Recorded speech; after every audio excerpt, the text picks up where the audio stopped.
நம்ம வடிவேல் சார் ஒரு இதில் சொல்லுவார், ஒரு வைன் ஷாப்பில் நைட் மாட்டிப்பார். வைன் ஷாப் ஃபோன் பண்ணி, ஹலோ பிரபா வைன் ஷாப் ஓனருங்களா, கடை எப்போ சார் திறப்பீங்கன்னு கேட்பார்.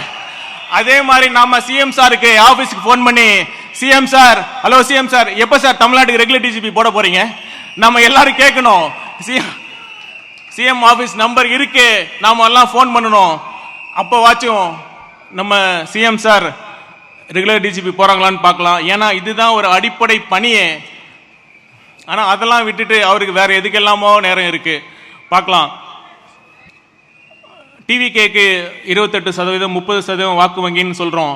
ஆனால் களத்தில் போய் பார்த்தா ஒரு ரொம்ப ரொம்ப ஆச்சரியமான உண்மை என்னன்னா, இருக்கிற மகளிர்லாம் என்ன தெரியுமா சொல்றாங்க, சார் நாங்கள் டிவிகேக்கு சப்போர்ட் பண்ணுறது வெளியே சொல்ல முடியல, சொல்றதுக்கு பயமா இருக்கு சார், எங்களுக்கு கொடுக்குற 1000 ரூபாய் கட் பண்ணிடுவாங்கன்னு பயமா இருக்கு சார்னு சொல்றாங்க.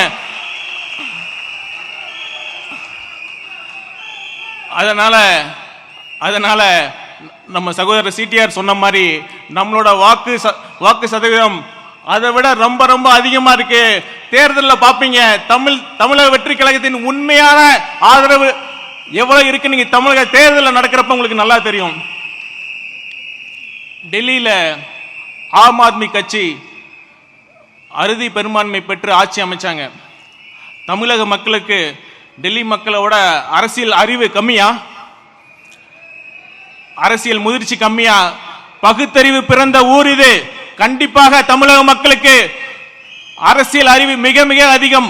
அவர்கள் ஒரு வாய்ப்புக்காக காத்திருந்தாங்க இத்தனை வருஷமா. அந்த வாய்ப்பு இப்ப வந்திருக்கு. 2026 அந்த வாய்ப்பு வந்திருக்கு. கண்டிப்பாக நம்ம எடுத்து சொன்னா மக்கள் புரிஞ்சுப்பாங்க, நமக்கு தான் வாய்ப்பு கொடுப்பாங்க. இறுதியா ஒண்ணு மட்டும் சொல்லிக்கிறேன். வடிவேலு இந்த சின்னத்தை பத்தி சொல்லிக்கிறேன். வடிவேல் சொல்லுவார்ல, அச்சாம்பார் அப்பாயின்மெண்ட் அப்படிங்கிற மாதிரி, அது மாதிரி கொடுத்தாம்பார் சின்னம் நமக்கு விசில் சின்னம். இந்த சின்னத்தை எடுத்துட்டு போய் மூலம் முடுக்கெல்லாம் எடுத்துட்டு போய் நம்ம சொல்றோம், கண்டிப்பாக வெற்றி நிச்சயம். நன்றி, வணக்கம்.